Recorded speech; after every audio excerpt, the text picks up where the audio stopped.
Ya, assalamualaikum warahmatullahi wabarakatuh. Selamat siang.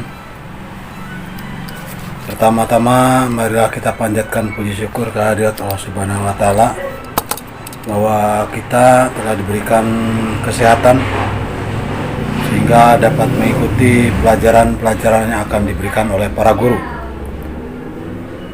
Untuk kelas 11, hari ini adalah hari pertemuan pertama dalam rangka mempelajari tentang pelajaran apa yang diberikan kepada saya, yaitu mata pelajaran yang akan diampu oleh saya adalah patofisiologi.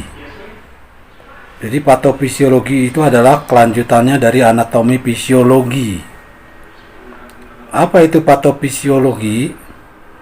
Pengertiannya adalah patofisiologi adalah ilmu pengetahuan. Jadi kalian mesti tahu ya, ilmu pengetahuan yang mempelajari tentang gangguan fungsi tubuh. Jadi tubuh kita kemarin sudah belajar yang secara normal kita pelajari di anatomi fisiologi. Sekarang kita belajar tentang gangguan-gangguan fungsi yang ada dalam tubuh kita. Ada dua macam, dua bagian. Yang pertama adalah patologi anatomi. Jadi patologi anatomi itu adalah bekerjanya adalah berkaitan dengan pembedahan, sitologi, serta nekrosis. Nekrosis itu adalah pembusukan. Yang kedua adalah patologi klinis, yaitu bekerja yang berkaitan dengan laboratorium. Jadi kalian nanti akan belajar tentang patologi klinis yang lebih banyak dipraktekkan, karena ini adalah berkaitan dengan judulnya Sekolah Teknik Laboratorium Medik. Apa aja yang berkaitan dengan patologi klinik? Yang pertama adalah kimia klinik, itu pasti pelajari. Yang kedua adalah mikrobiologi. Yang ketiga adalah hematologi. Ini yang paling penting. Kenapa? Karena hematologi itu ada teknik-tekniknya tersendiri, yaitu dengan cara teknik pengambilan darah. Untuk apa gunanya? Untuk diperiksa di laboratorium. Yang berikutnya adalah imunologi, jadi mempelajari tentang imun seseorang. Dan yang berikut terakhir adalah bank darah. Jadi kalau kita mengambil darah pastinya di laboratorium, disimpan di laboratorium. Siapa yang mengerjakan? Ya orang-orang teknik laboratorium. Oke, ya kita lanjut. Sekarang kita masuk ke definisi. Ada dua. Yang pertama adalah definisi sehat. Kalian tahu itu apa sehat? Semua sudah tahu pastinya. Tapi secara pengertian, sehat itu apa sih?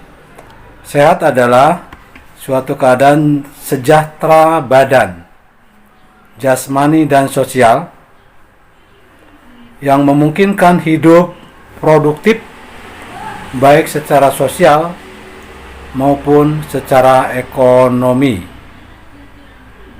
Yang kedua adalah pengertian tentang sakit. Saya kira semua tahu itu apa sakit.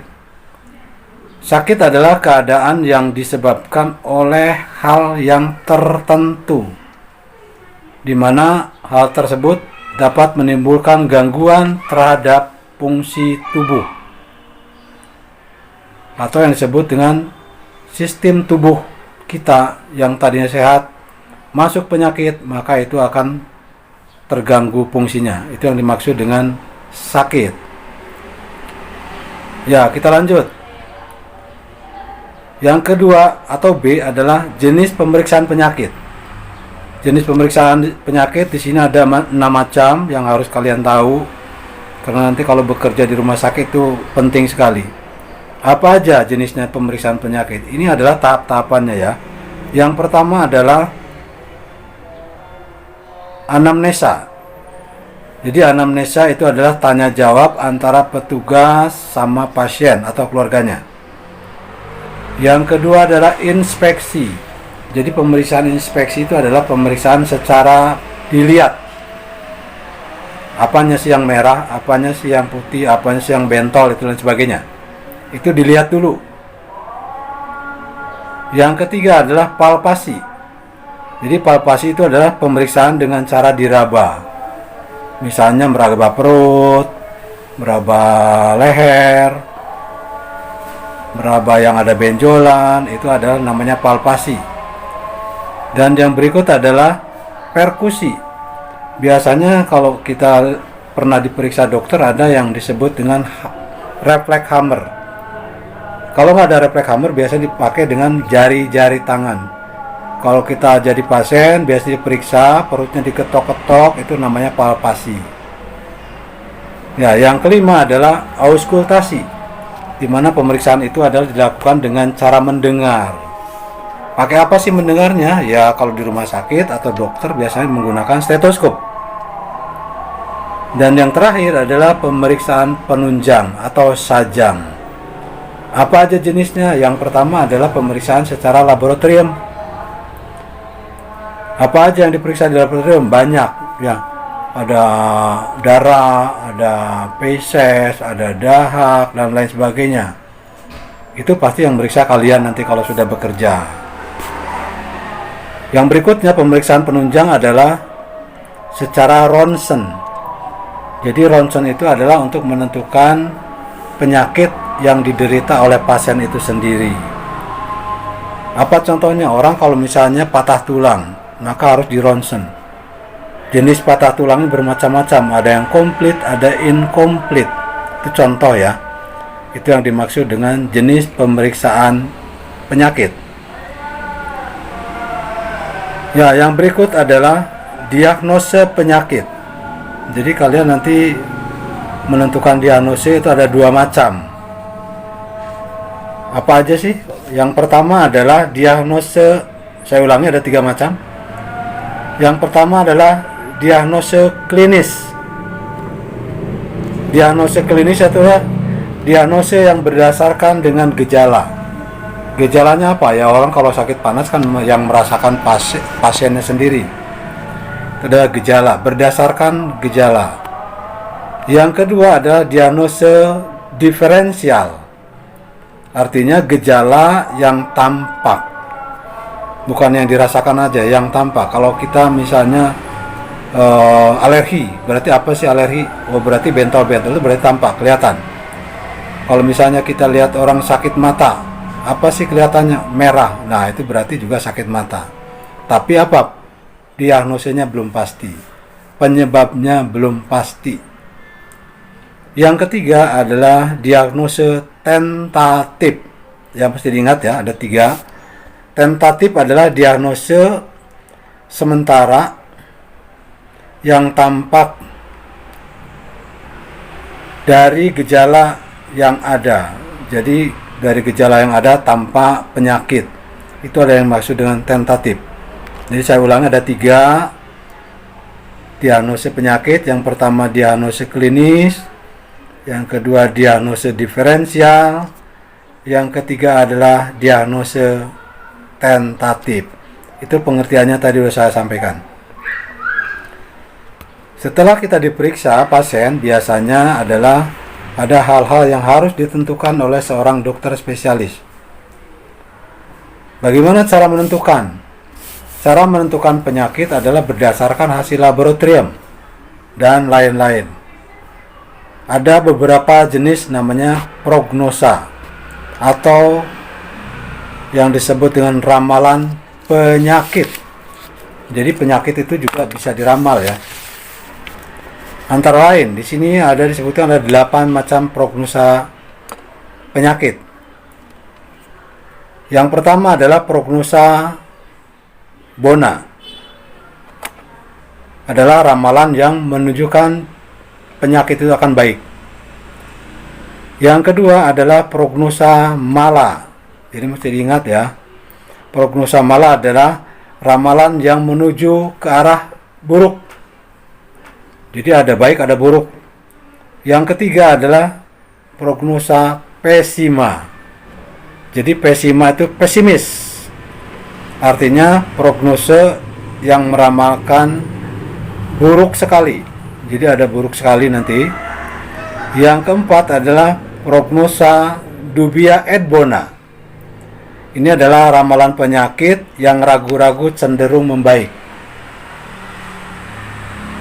Sedangkan yang kelima adalah prognosa dubia et mala. Kalau et mala itu adalah ramalan penyakit yang ragu-ragu cenderung memburuk. Jadi ada cenderung baik, ada cenderung memburuk. Yang keenam adalah prognosa pausta, yaitu ramalan penyakit yang baik menuju harapan. Jadi ada harapan baik. Yang ketujuh adalah prognosa infausta. Jadi infaus, pusing dia. Artinya apa? Artinya ramalan penyakit yang cenderung memburuk. Jadi makin lama makin memburuk, bukan membaik. Dan yang terakhir adalah prognosa letalis. Prognosa letalis adalah ramalan penyakit yang akan menuju kematian. Jadi ini terakhir. Jadi kalau terakhir ramalan penyakit itu adalah ramalan yang disebut dengan prognosa letalis. Itu yang disebut dengan ramalan penyakit seseorang berdasarkan hasil pemeriksaan penyakit. Kalau kita berbicara tentang penyakit, maka ada beberapa penyebab. Ada 3 penyebab penyakit yang utama. Yang pertama adalah agent. Agent itu terdiri ada beberapa unsur. Yang pertama adalah elemen gizi. Jadi orang kalau misalnya kurang gizi bisa juga menyebabkan penyakit. Yang kedua adalah kimia eksogen. Jadi penyakit yang disebabkan oleh obat-obatan. Yang ketiga adalah kimia endogen. Penyakit yang disebabkan oleh di dalam tubuh kita sendiri. Misalnya apa? Misalnya glukosa atau gula, urium, bilirubin, dan lain sebagainya. Dan yang keempat adalah agen fisiologi. Artinya adalah penduduk, adalah sosial dan ekonomi. Keadaan penduduk, ekonomi, sosial, dan ekonomi. Saya ulangi. Keadaan penduduk tentang sosial dan ekonominya. Yang kedua adalah lingkungan. Jadi lingkungan juga adalah mempengaruhi terjadinya penyakit. Yang pertama adalah secara fisik. Fisik adalah tempat. Tempat adalah pengaruh untuk penyakit. Contohnya adalah peta, ada geologi, musim, dan lain-lain. Sedangkan yang kedua adalah biologis, adalah hal-hal yang penyakit disebabkan oleh serangga atau hewan buas. Dan yang ketiga adalah sosial budaya. Yang tadi saya bilang adalah sosial budaya adalah penduduk setempat. Bisa mempengaruhi terjadinya penyakit. Yang ketiga adalah host. Host itu penjamu, pembawa acara. Apa aja sih? Yang ada di host adalah antara lain daya tahan tubuh manusia. Jadi imunitas, kekebalan seseorang. Kemudian yang berikut adalah usia atau umur. Bisa bayi, bisa anak-anak, bisa dewasa, bisa orang tua. Yang berikut adalah jenis kelamin. Ya, jenis kelamin itu ada hanya 2, laki dengan perempuan. Sedangkan yang terakhir adalah ras atau etnis. Ras atau etnis adalah golongan. Itu biasanya kalau di negara kita ada golongan kulit putih dan golongan kulit hitam. Biasanya orang-orang kulit hitam itu lebih cenderung daya tahan tubuhnya lebih kuat dibandingkan dengan daya tahan tubuh orang-orang kulit putih. Itu adalah menurut penelitian ya. Sedangkan yang lain-lainnya saya sampaikan lagi adalah untuk berikutnya. Jadi pelajaran berikutnya adalah akan sampaikan masalah radang. Untuk hari ini karena waktunya sudah cukup, nanti kalau ada yang tidak mengerti, tidak jelas, tolong ditanyakan kepada gurunya. Sekian, terima kasih. Wassalamualaikum warahmatullahi wabarakatuh.